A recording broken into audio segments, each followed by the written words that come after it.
2020년 4월 5일 주일 예배를 시작하겠습니다. 다 함께 사도신경으로 신앙 고백 드리겠습니다.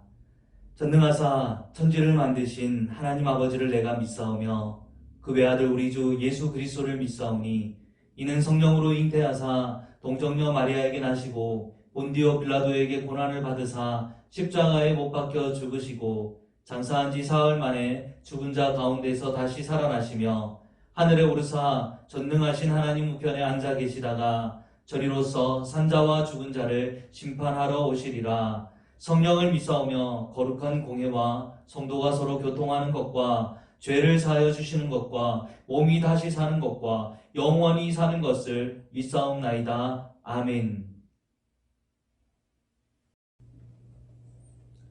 우리가 사랑함은 그가 먼저 우리를 사랑하셨습니다.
함께 기도하겠습니다.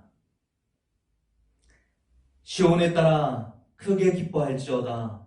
예루살렘에 따라 즐거이 부를지어다. 보라, 내 왕이 내게 임하시나니 그는 공의로우시며 구원을 베푸시며 겸손하여서 나귀를 타시나니 나귀의 작은 것 곧 나귀 새끼니라. 내가 에브라임의 병거와 예루살렘의 말을 끊겠고 전쟁하는 활도 끊으리니 그가 이방 사람에게 화평을 전할 것이요 그의 통치는 바다에서 바다까지 이르고 유브라데 강에서 땅끝까지 이르리라. 앞에서 가고 뒤에서 따르는 무리가 소리 높여 이르되 호산나 다윗의 자손이여 찬송하리로다. 주의 이름으로 오시는 이여 가장 높은 곳에서 호산나 하더라. 아멘. 사랑하는 하나님 아버지, 우리의 죄를 대신하여 십자가 지시러 예루살렘으로 입성하신 그 예수님을 기념하는 종려주일을 저희들에게 주시니 감사합니다. 호산나, 우리를 구원하신 주님의 이름을 높여드립니다. 이 시간 세상 가운데 저희들이 지었던 한 주간의 죄악을 회개합니다.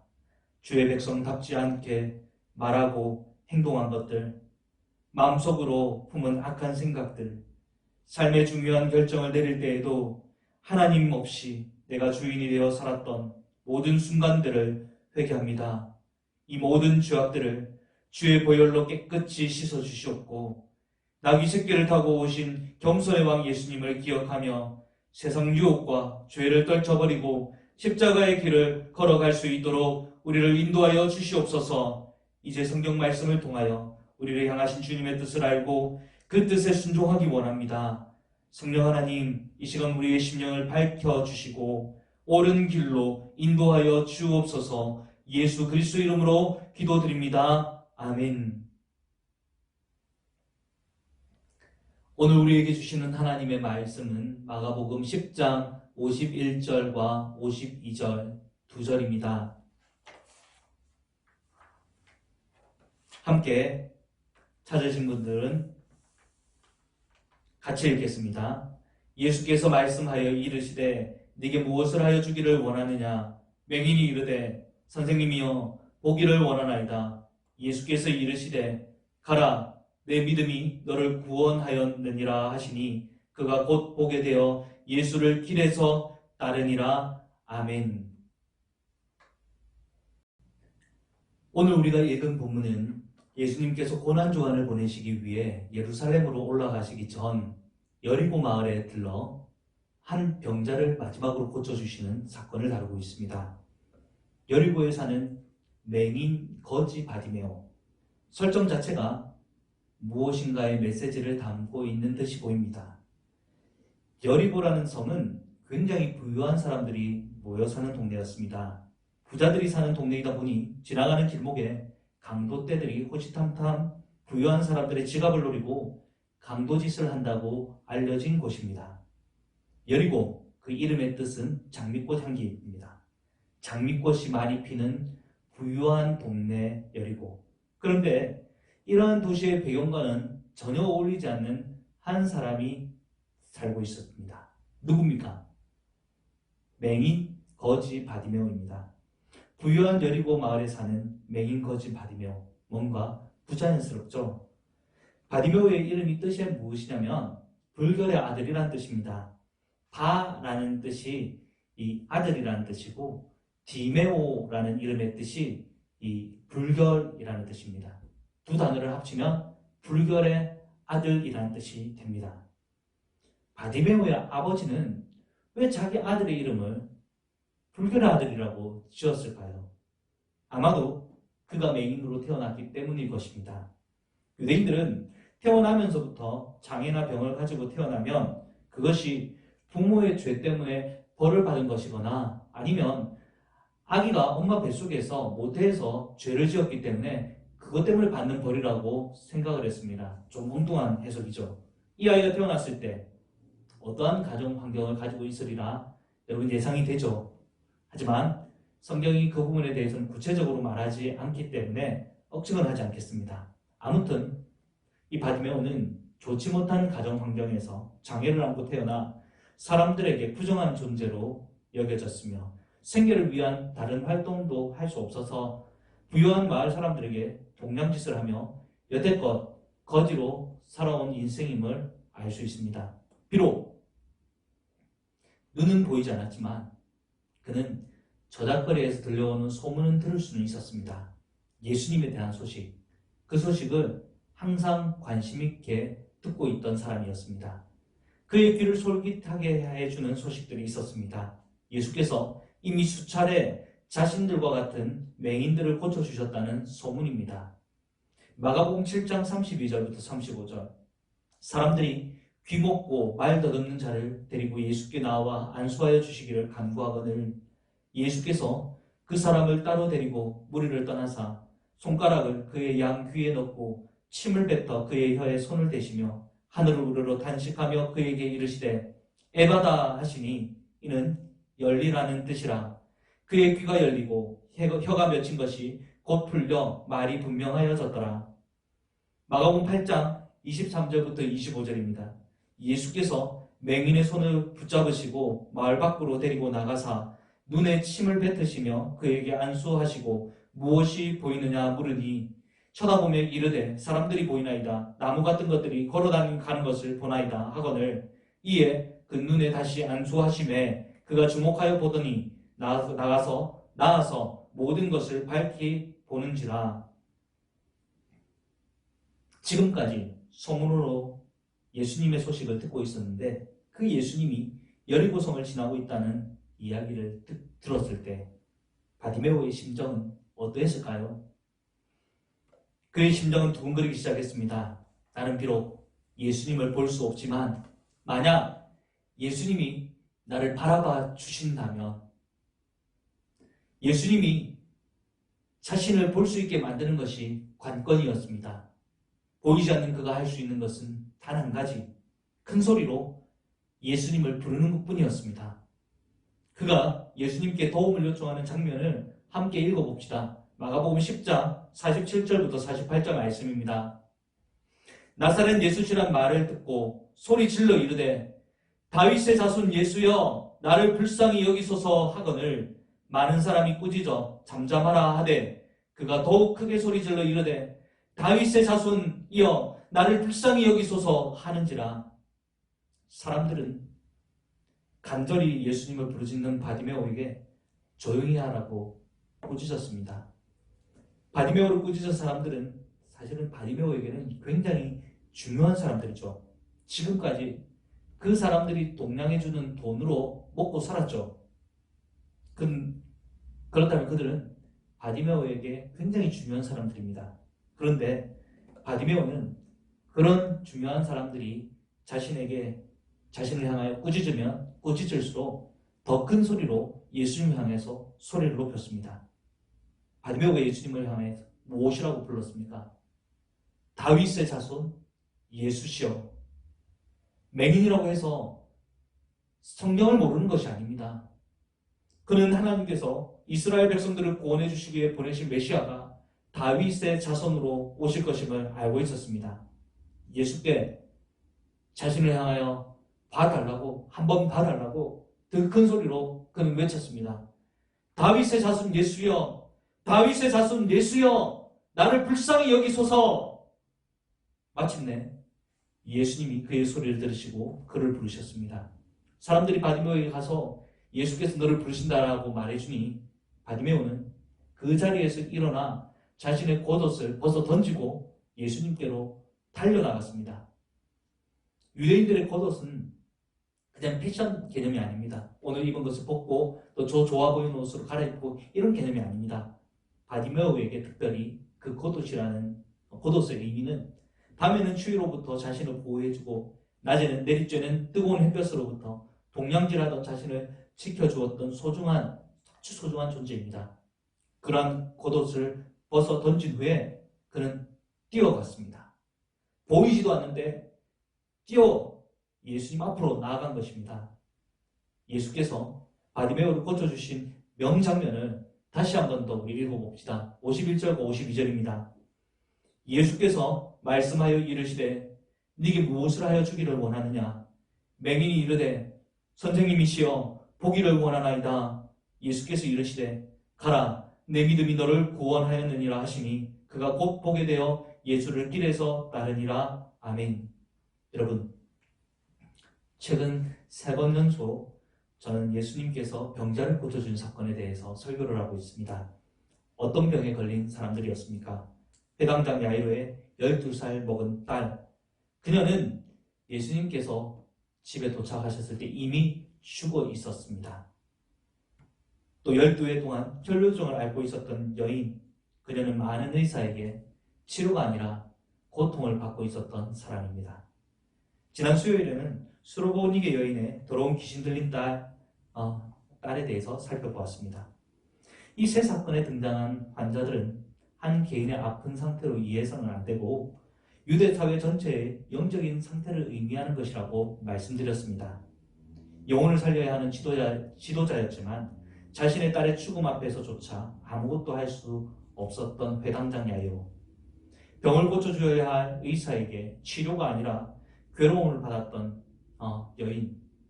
더러운 귀신이 주는 악한 생각들에 매여 죄의 포로가 되어 살아가던 상태. 그리고 그 딸로 인하여서 고통당하고 있는 어머니. 이 모든 모습들이 그 시대를 영적인 암울한 상태를 상징적으로 나타내주는 그러한 등장인물이라고 말씀을 드렸습니다. 오늘 본문에 등장한 바디메오 역시 유다 사회의 이러한 암울한 모습들을 상징적으로 나타내주는 인물입니다. 부유한 여리고성에 살지만 달라는 것 외에 할 줄 아는 것이 없는 거지였으며 두 눈이 보이지 않는 이 맹인 바디메오가 나타내는 것은 바로 영적인 눈을 뜨지 못하고 있던 영적인 맹인이었던 유다 이스라엘 사회 전체를 말하고 있는 것이었습니다. 이스라엘 종교 지도자들이 맹인이었으며 예수님을 따라 다니던 그 제자들조차도 모두 다 맹인이었다는 것입니다. 그리고 이 설교를 듣고 있는 저와 여러분도 바디메오일 수 있습니까? 없습니까?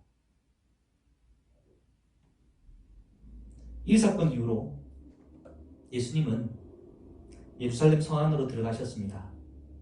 이미 여러 번 예루살렘 성 안으로 왔다 갔다 하셨지만 이날 예루살렘 성에 입성하신 것은 전혀 다른 의미였습니다. 그 이전과는 전혀 다른 의미였습니다.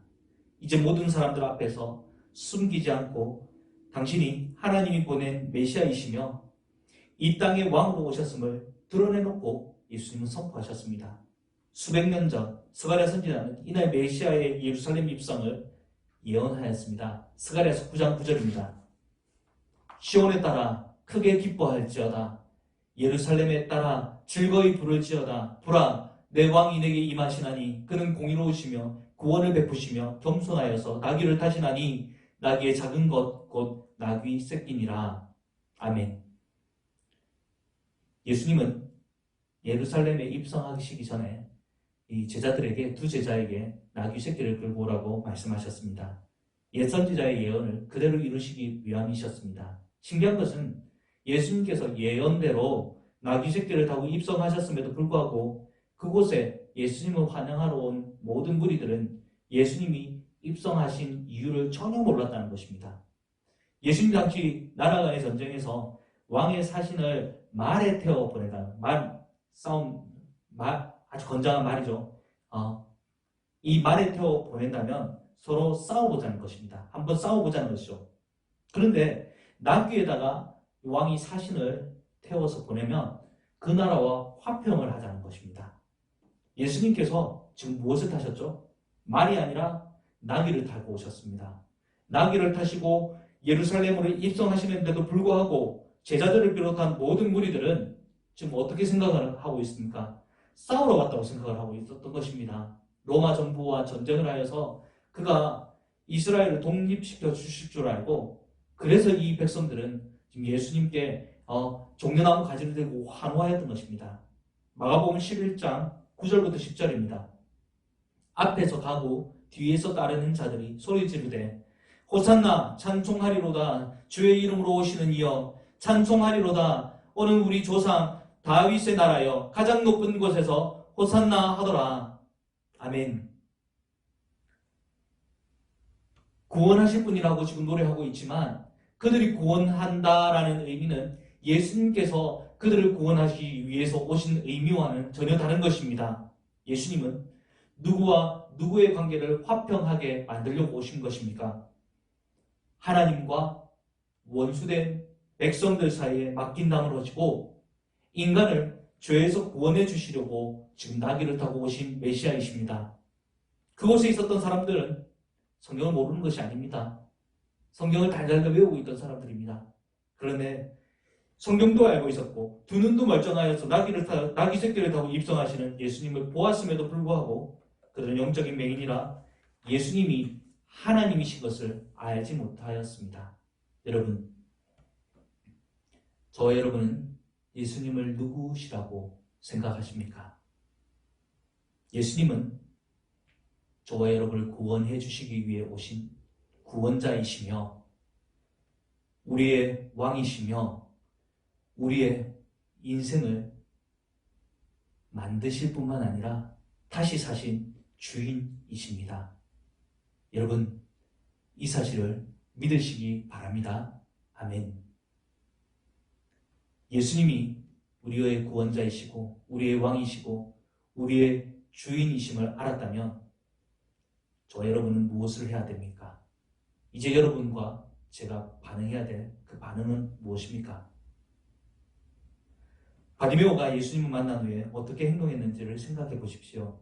그는 겉옷을 벗어 던지고 예수님께로 뛰어갔습니다. 마가복음 10장 52절 이 한 절 말씀을 마지막으로 한 번 더 읽어보겠습니다. 예수께서 이르시되 가라 내 믿음이 너를 구원하였느니라 하시니 그가 곧 보게 되어 길에서 예수를 따르니라. 그가 곧 보게 되어 예수를 길에서 따르니라. 성경에서 길이란 단어는 삶의 방향을 의미할 때 사용을 합니다. 바디메오는 그날 이후로 자신의 삶의 방향을 완전히 전향했습니다. 여러분, 바디메오가 이후에 어떤 삶을 살았을 것 같습니까? 하나님의 축복을 받아서 좋은 직장을 이제는 구하게 되었고 행복한 가정을 이루게 되어서 하나님을 찬양하며 아름답게 살았을까요?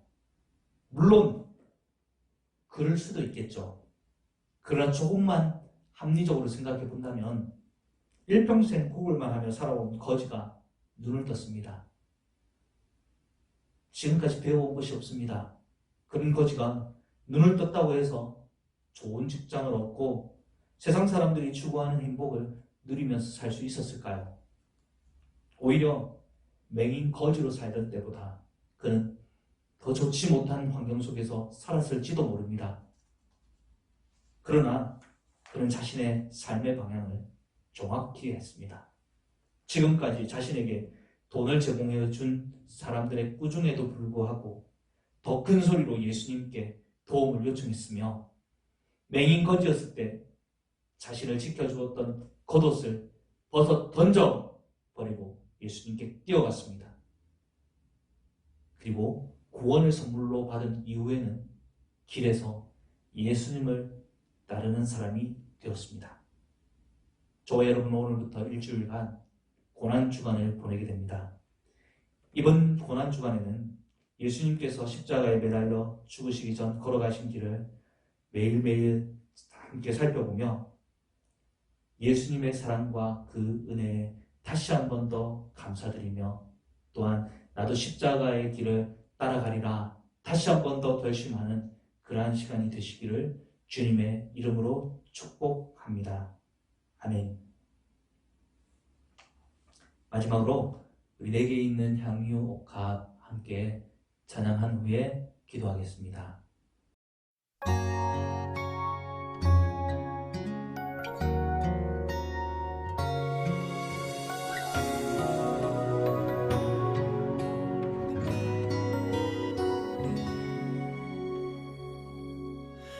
내게 있는 양육가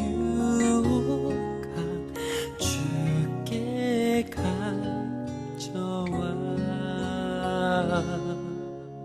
그 발 위에 힘 맞추고 깨뜨리니다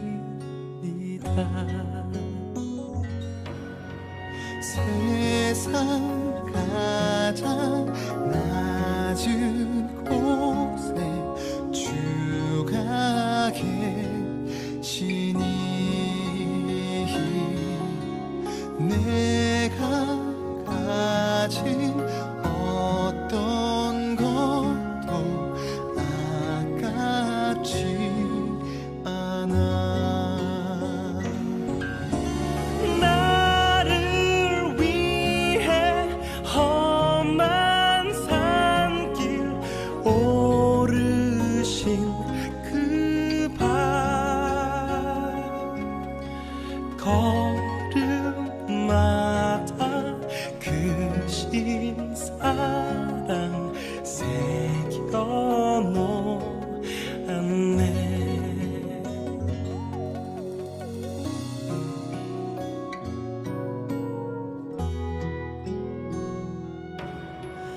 내게 있는 양육감 주께 가져와 그 발 위에 입 맞추고 깨뜨립니다. 내 맘 아실 주님 앞에 눈물 흘리며 내 모든 것 내려놓고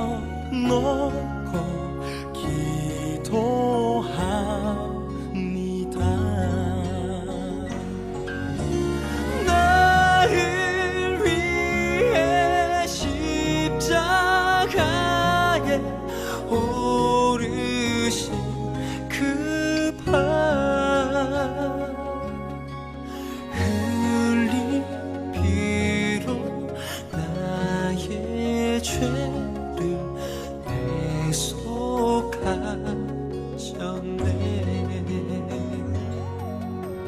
주님 다시 이 땅 위에 임하실 그때 주의 크신 사랑으로 날 받아주소서.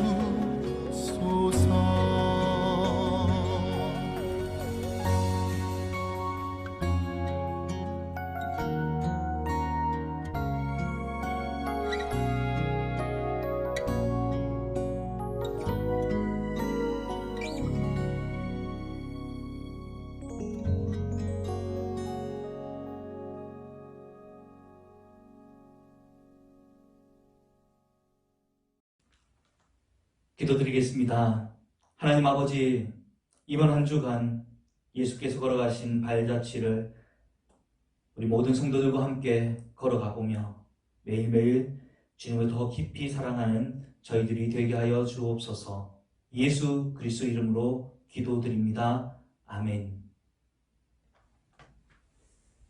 지금은 우리 주 예수 그리스도의 은혜와 하나님 아버지의 극진하신 사랑과 성령님의 교통하심이 종료주의를 기념하여 예수님의 걸어가신 발자취를 한 주 동안 걸어가 보며 그분께 감사와 찬양을 드리기로 결심한 정관시학교의 모든 성도들 머릿머리 위에 영원토록 함께 있을지어다. 아멘.